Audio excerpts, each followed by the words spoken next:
Hey, everybody. Welcome back to the Real Estate Success Podcast. I am your host, Jim Ingersoll, and I've got some amazing guests, Donna and Deborah, on with me, and we're going to jump into their content in just a minute. For all of our loyal investors, all of our loyal listeners, welcome back. If you're a first-time guest, it's really nice to have you along. Please pick up your free gift at investingnownetwork.com. And I just want to say thank you to everybody who takes the time to leave comments in YouTube or on my website, or in iTunes. Comments, shares, and reviews are always awesome. And you guys are rock stars, the people that leave all of those. We greatly appreciate you guys. I've got some amazing guests coming up in the next few weeks. You're gonna love it. Some real strong deal makers that are doing a lot of deal flow right now. People on the street. This is a great economy for real estate, and a lot of people doing really well. And we got some really cool folks coming up. But today we have Donna Mixon and Deborah Johnston with us. Welcome to Real Estate Success, Donna and Deborah. How are you? Terrific. Woo-hoo. Great day. And so it's really awesome if you're watching this on YouTube. You'll see that Donna's got Yellowstone Park behind her, and she loves Yellowstone, right? Yeah. My favorite place in the United States, a little piece of heaven. A little piece of heaven, Yellowstone Park. And real estate allows you the freedom to go, right? Right. A lot of things you can do from anywhere. So, Donna, technology, which is one of our subjects today, right? Yeah, it is. Yeah, it is. For sure. We're going to talk about smart homes. But Donna, in your email, you've got a quote there from FDR. I just want to read it because I really love it also. And I noticed that it says, real estate cannot be lost. It can't be stolen, nor can it be carried away. Purchased with common sense, managed with reasonable care. It's about the best investment in the world. Franklin Delano Roosevelt. How did you go about picking that quote for your email?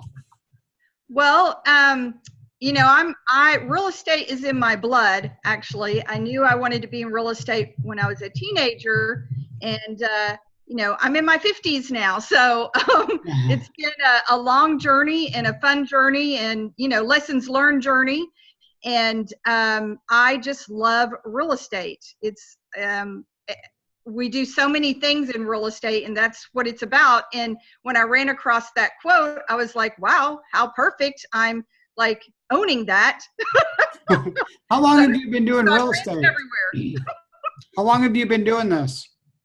Over 20 years. Wow, yeah. That is a long time. Yeah. Yeah. So you've been doing it since you were, 10 years old, because you're in your 30s, right? Right. That's right. I just say over 20. Too. I figure that's kind of enough, Yeah. So what kind of things have you done in real estate over those 30 years? 20 years? What have you been doing? Well, I started off in the 80s in that recession. By the way, I've been through like 3 recessions in real estate. So yeah. I'm all about thinking about, hey, this is not the grass is green today and it's going to stay green. Right. I believe in covering the downside. So I actually got in the 80s during that recession.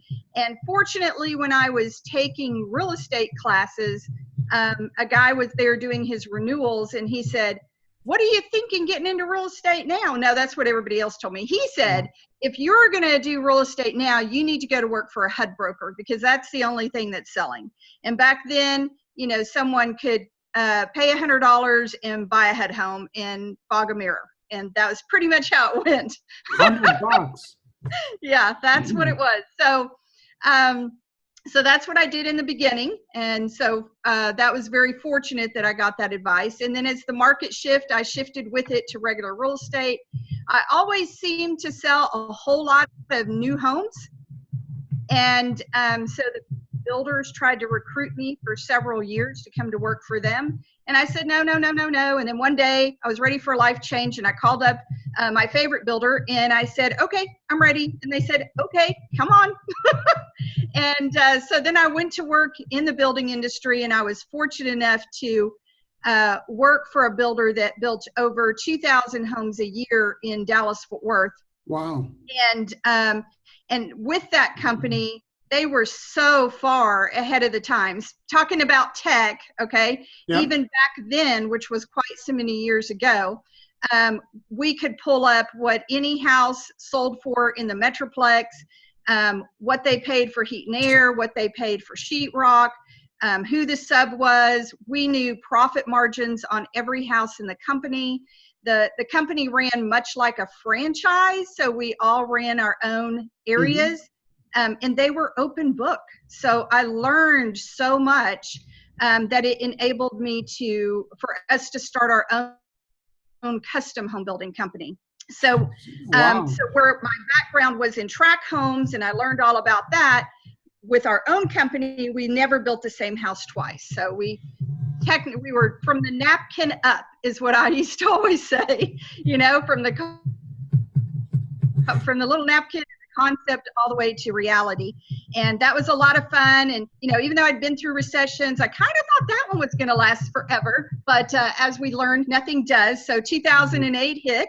And that obviously, you know, that came to a halt because people weren't building those homes anymore. So, so along that, you know, then you're like, okay, what do you want to do? Well, we had another business that we sold in 2012.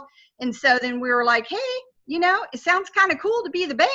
So we did some defaulted mortgages, and then we decided, hey, you know, with our background, it kind of makes sense for us to create our paper and lend to these guys doing fix and flips and new home construction, because we already have, you know, a lot of knowledge that helps lower the risk on those type of loans. And it seemed to be a huge need that we filled. And then we've grown into, from that, we've grown into not only fix and flips, but we really specialize in new home construction because we love it so much. And, you know, we do some multifamily joint ventures, equity participations, everything that has to do with real estate and money. That's what we do. And we fund all of that through private capital. That's awesome. You're like a serial real estate entrepreneur. I love it. You've done a little bit of everything. So you started off as a realtor. You did, then you went into like selling new construction for the tract builder. Yep. Then you did like custom homes for yourself. You were building them. Yep. And then we hit 2008 and everything changed. Yep. And now today, you got, you know, your website, loansforinvestors.com. You do some multifamily and your hard money lending as well. Correct. Yep. And now the next venture is smart homes. Yes. So one of our repeat borrowers that's already proven himself, you know, started talking to me about a year ago and said, hey, I found this land and I'd like to do a development. And I was like, that's nice. I'm not interested. And so, but by the time I left their office, I was like, you know, it's on my way home. So I'll just drive by there. And they're like, I'll go with you. And I'm like, don't worry about coming with me, 'cause I'm not really interested. And they were like, no, we'll come with you. I'm like, okay. So I drove to the community. Well, it's dirt now, dirt and trees, right?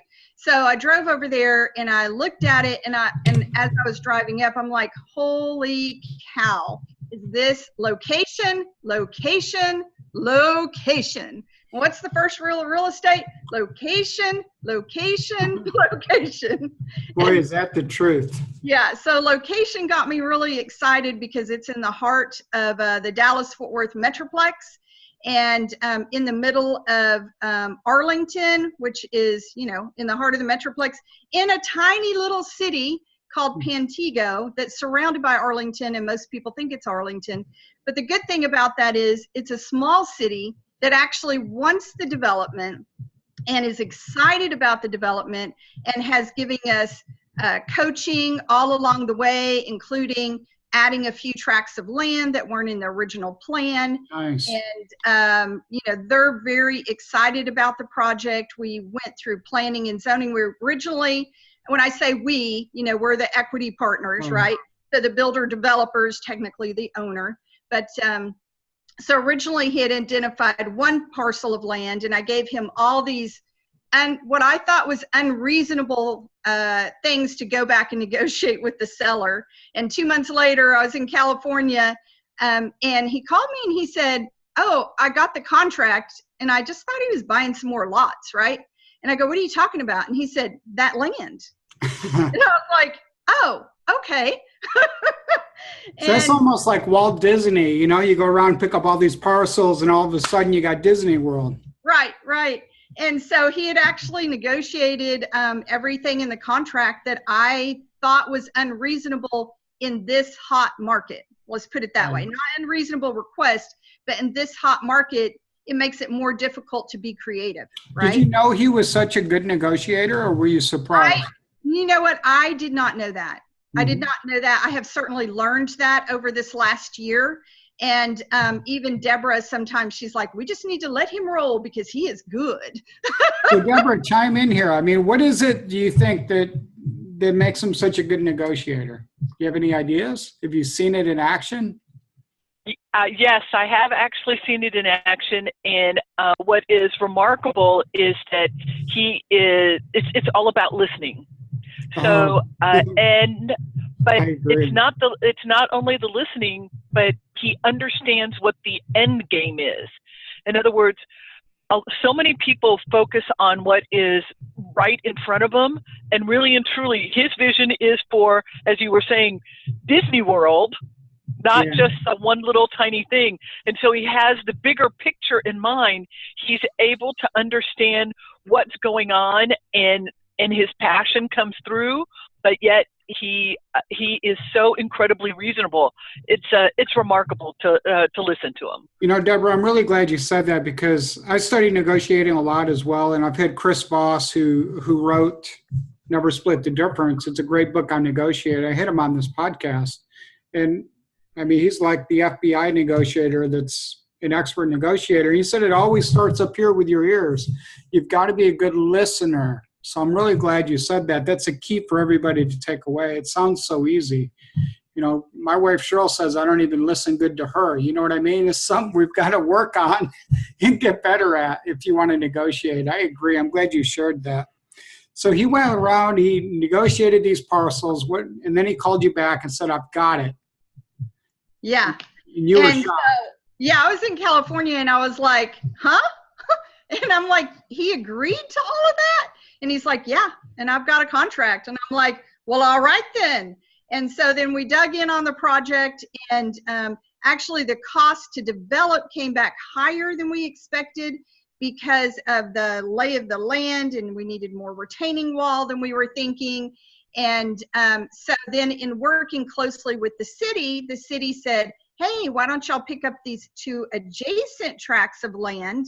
And that enabled us to lower development cost on each lot. And so he went and he negotiated, and he got both of those tracts of land under contract. They were actually zoned commercial.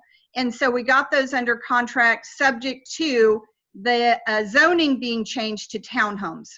And so that actually was completed in March of this year, the rezoning on those. So yay, that's complete. And, so that's a lot of work. That's a whole lot of work. It is a lot of work. Rezoning is a lot of work. How does the process work there in the Arlington area? Yeah. So, and so the process, well, the builder engineer, I mean, you know, they're both engineers, so paperwork they can probably do with their eyes closed, right? So that's the really cool thing. Like I said, we already had a relationship with them, and we know how they work, and we knew how they attack things. So that's a good thing. And again, this is a small city who actually wanted the development. So that was huge. And I went to the planning and zoning meeting and the city council meeting, and it was unanimous. There were no objections. There were some questions, but everybody was totally for it and excited about the project. So that's awesome. So how large of a development will this be? I mean, how many do you measure in acres? How do you do it? It's just over 5 acres. Yep. And it'll be 58 townhomes total. Awesome. And there's some green space area where we're creating like a little doggy park and some benches and stuff, so that the community itself will have a little green space. And so you guys going to create an HOA?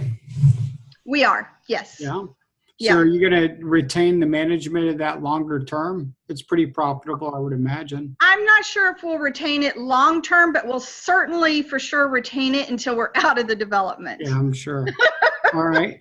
So don't want any homeowners having any authority until we're out of the development. Yeah. How did you how did you figure out, like, what you want to do with the possibility and the opportunity to build 58 townhomes. You ended up you picked your price point. How did you pick your price point and the product you're going to deliver? Well, originally, we were planning on doing a very entry-level product. And, when all the development costs came back, I realized Deborah and I realized after lots of analyzing that we were totally undershooting the market. Yep. And so there's a huge, huge shortage of homes under the 300,000 mark here in Dallas-Fort Worth. And that's my sweet spot. I don't really like upper end because, when the recession hits or any bubble in the marketplace, that's what's going to get hurt the most. You've never done that before, haven't you? Yeah. It's those lessons learned, right? What is the median price in the Arlington area? Do you know about? So the houses, the townhomes, the biggest competition to us there is in the mid 250s, and it's a big, huge master planned community. Gotcha. But they don't offer all this cool, smart technology. Yeah. So that kind of leads me to, all along I was asking the builder developer, I'm like, okay, so what are our differentiating factors? What is going to be the draw? If we're not going to be the lowest price around, then what's going to be our draw? And I don't think he ever really understood my question. And so Deborah flew down. Deborah actually lives in Minneapolis, and myself and the builder developer here in Dallas-Fort Worth. And so in prepping for that meeting and us all working on our master plan, Deborah and I had done tons of research. The team had submitted things about names for the community. And I was like, Deborah and I were like, these are all boring. And so, marketing's important. You gotta build your brand from the beginning. So yeah, exactly. So what were some of the boring names you saw that you didn't like, and what did you choose? Like High Oaks, just those normal things that it doesn't mean anything, right? And so the builder is a Samsung approved builder. And so, from the very beginning, he was clear that he wanted these homes to be tech savvy, right? And he's very proud to be a Samsung approved builder. And he's already gotten it approved with Samsung, has agreed to deck out the models with Samsung things at no charge to us, which is super cool, right? And he's in talks with them about branding it as a Samsung community. So, which we're hoping for. I didn't even know that existed. That's pretty cool. Yeah, so we're hoping for that because then we'll get a lot of free publicity out of that, right? And so, in thinking about the tech thing, and then I actually looked through every townhome that had sold, not like physically driving by every one of them, drove by tons of them, but in the MLS, we pulled up and did a study of every townhome that had sold in the last 2 years in Dallas-Fort Worth. What did it look like? What did it sell for? And I was like, man, 95% of these are ugly. There's nothing cool about them. They're just, they're a place to live. Don't get me wrong, but they're just like vanilla townhomes. They all look alike, cookie cutter, right? Yeah, and so then I started. They're a box. Yep, they're a box. They're a box with maybe a tree in front. Yeah. And 6 boxes inside, one for each room. So then I started thinking how much I love it when I go to California and all the rooftop decks that they have. Yeah. And I was like, I get really excited when I get on those rooftop decks. It's just cool, Right. And so I was looking through the names, and Deborah and I had worked really hard together on thinking of branding because both of us are very conscious of that. And so it just kind of came together, Sky for all of the units are going to have some type of outdoor porch, but some of the higher end units will have rooftop decks. And so we presented that concept, Sky, Tech, Vista, tech for the Samsung and the smart home, the Sky for the rooftop decks. We presented that to the team when Deborah flew in, and we had a whole meeting and everybody got really excited. Yeah. And so that's the plan, Sky, Tech, Vista. So Vista. Cool. Oh, I got it. I love it. Yeah. I love it. And it brands what we do for sure. so are you guys working on getting started on the land at this point, or where are you at? Yeah, we're in the pre-development phase. So tract number 1 is currently owned by the builder developer. Tract number 2 and 3, now that they're through rezoning, we're working on closing on those here in the next couple of weeks. And then we're working through all of the pre-development things. And then the plan will be, so we're bringing in equity capital now. And then the plan is to leverage, less expensive money for the big project. So that's awesome. And you're going to raise that in a fund. Now, we don't want to get into securities and stuff here, but if somebody is interested in getting information on that, you're offering and things, would they just email you, Donna@tcbcapitalgroup.com, or what's the best way to proceed? Yeah, that's the best way. Just email me at Donna@tcbcapitalgroup.com. That's Donna@tcbtomcatboycapitalgroup.com. Or my phone number is 817-994-7878. And they can get the information on that. That's the best way to proceed. And I'll put that in the show notes on my website as well, Donna. Great. It sounds like a really awesome opportunity for a lot of people. Yeah. Okay, so what does your timeline for this project look like? So it's about a 3-year build out to completion. And when will you actually break ground and start building, do you think? At the end of this year. Awesome. Coming up quick. Yep. Year's almost half over. I mean, we're at the middle of May now. It's unbelievable. Yeah. Well, as you know, Jim, these projects really, they do take a lot of time. So for example, the stage that we're in now, it's already a year in the making, right? Wow. From the time they spotted the land and then got the other tracts under contract, and you get all the studies and the engineer reports and working with the city and going through the rezoning process. It's like the tortoise thing it's more fun to move dirt, but the paperwork has to happen first, and the blessing from the city, and everything is moving along really well. So, but for passive investors, it allows them to participate in your deal in sort of a unique way without doing all the heavy lifting also. Correct. So you get to enjoy the passion of the project and watch the heavy lifting. There you go. Heavy lifting. There you go. Heavy lifting, Donna. I like it. Deborah, do you have anything to add on the overall development and concept and things about where you're at? I think Deborah wanted to kind of talk about the smart home part of it. Yeah, that's what I would like to talk about, is the smart home part of it. Go ahead, Deborah. Tell us what a smart home is and how you achieve that objective.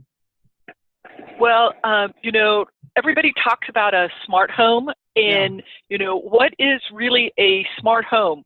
Well, the easiest way to think about it is it's connected devices, and we think of devices being connected via Wi-Fi. But, these devices can control our lighting, our temperatures, our security, and even our appliances. But what's crazier? It could even do the blinds. So you can set them up in the morning or or with your cell phone and go, oh, it's a sunny day today. Yeah. Or it's going to be 102 in Dallas, and I want to close the blinds so it'll be nice and cool. But of course, it will be nice and cool when you get home, because your connected devices will know that you're on your way home and will actually up the air when you come into your home in the Dallas area. So those are some of the things that are most incredible about smart homes. You can control it with your phone. You can control it with a tablet. Yeah. I'm sorry, what? There's an app that controls all that? Oh, yeah. There's all kinds of different apps. Plus also, too, when we build these out, there will actually be a central hub within the house that will manage this. So in a way, each one of the homes will have their own app.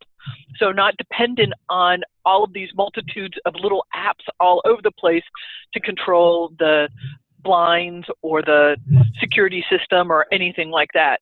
So that's what's really great about starting from the very beginning and creating a smart home, not just having a home with a lot of these little things all about, that they're all connected and all managed well. How about like multimedia, Deborah? Like, you know, everything's important nowadays for music and video and I don't know, video games or whatever else. Does all of that sort of play into that as well? Entertainment is a huge part of it. Yes, in fact, the really crazy thing about the stuff that's out there right now is that can you imagine being in your bathroom and you want to watch the morning news? Well, your mirror now actually has I'm going to call it a computer monitor in it as we do it. So you can actually touch the mirror and it will be broadcasting whatever news you want to see for the morning. And you're there putting on, well, you're not putting on your makeup. Not me. Donna is. Donna. There you go. There you go. But it's all right there. So you don't have to be listening from the bedroom or anything like that. Or the bigger thing too is that, you know, even the appliances. So you can set the appliances to set up that, hey, if you want to look at when when you need milk, it gets down to a certain level, the refrigerator will actually add, you need milk to the shopping list. So when you're out, you can actually pick that up and you don't even have to worry about, gosh, what should I have on my shopping list? You can set all of that stuff up with the appliances. It's remarkable. That is amazing to me too. It's like taking Alexa to the whole new level, you know? Yeah. Well, it's like Star Trek has become reality. Yes, that's exactly right. And when you think of where we came from in our, I want to say in our original version of automation, you guys, some of you guys might not be old enough to remember, but there was the clapper, clap on, clap off. To be able to turn your to turn your lights just on and off. Well, now you don't have to do that obnoxious clapping to be able to do that. It's I feel all like I'm living in the Jetsons or something. You guys remember the Jetsons? Yes. That's exactly it. That's exactly it. But what's most really significant about this is that in a study that we found, 87% of Americans actually see the value of technology in the homes, but only 1 in 4 of us actually have any of this technology in our homes.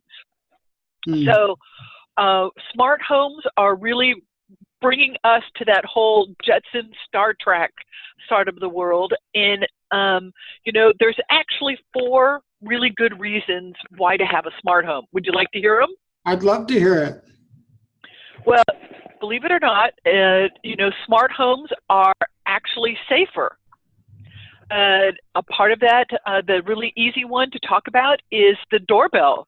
The doorbell that has that big wide camera there, and it can actually see people coming up to your area, or as some people have found, they get their delivery from Amazon and somebody comes and takes it. Well, they see that. The other thing too is that smart homes save money. These new smart homes that we'll be building is all about your presence. So when you come into a room, it will know that you've walked into the room and the lights can come on at a certain level. When you leave the room, the lights go out. Wow. But when you take that into consideration, it's also doing it environmentally controlled. So you've got your temperatures that are regulated. So instead of the house being at 70 all day long when nobody's in the house, it can go up to, I don't know, let's say 80. I'll make up something up during the day, saving a ton on electricity.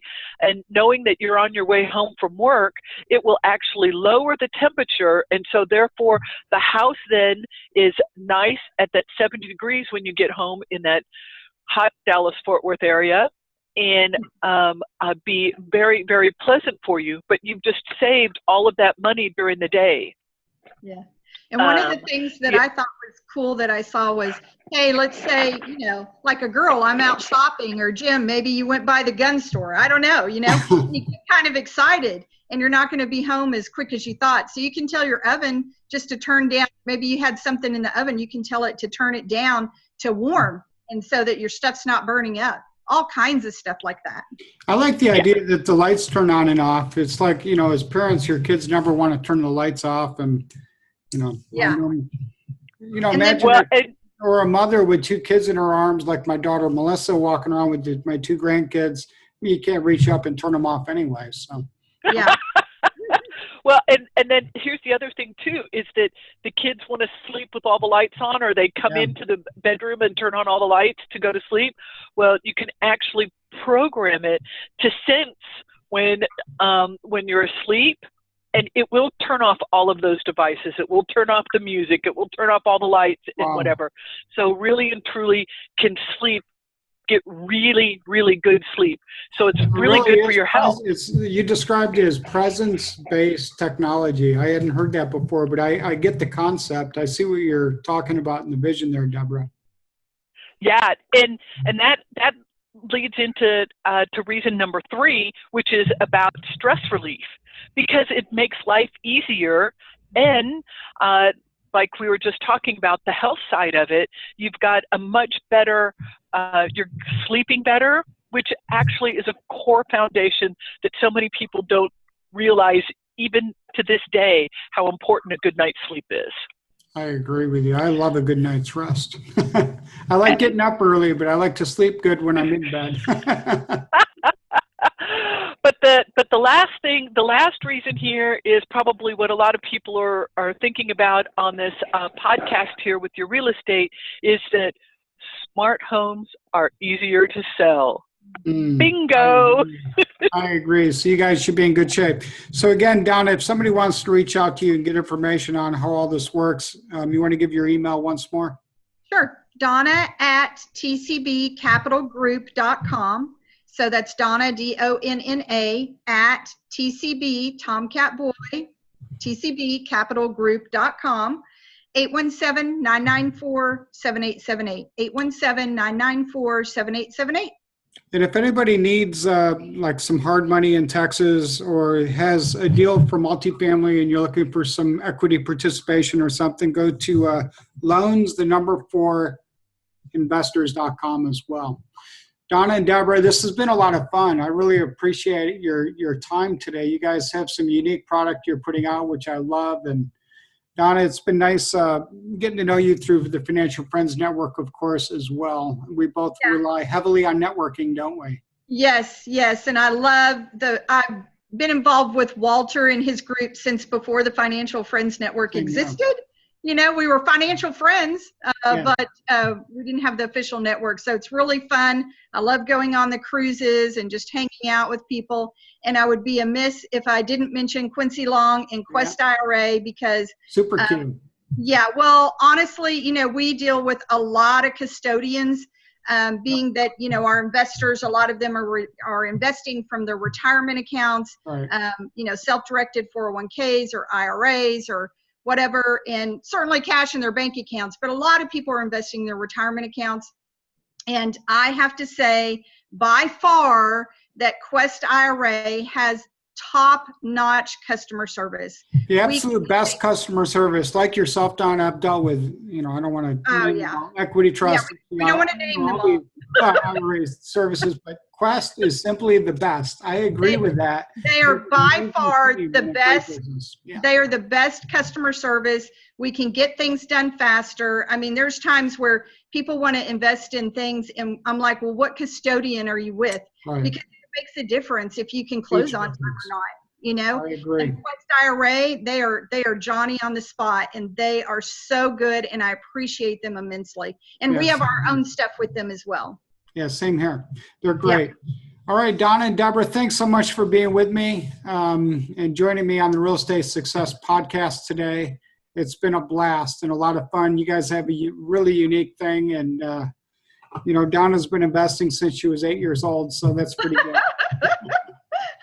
You guys have a great day, and thanks for being my guest today. All right. Thank you, Jim. Thanks for letting us come on. Thanks.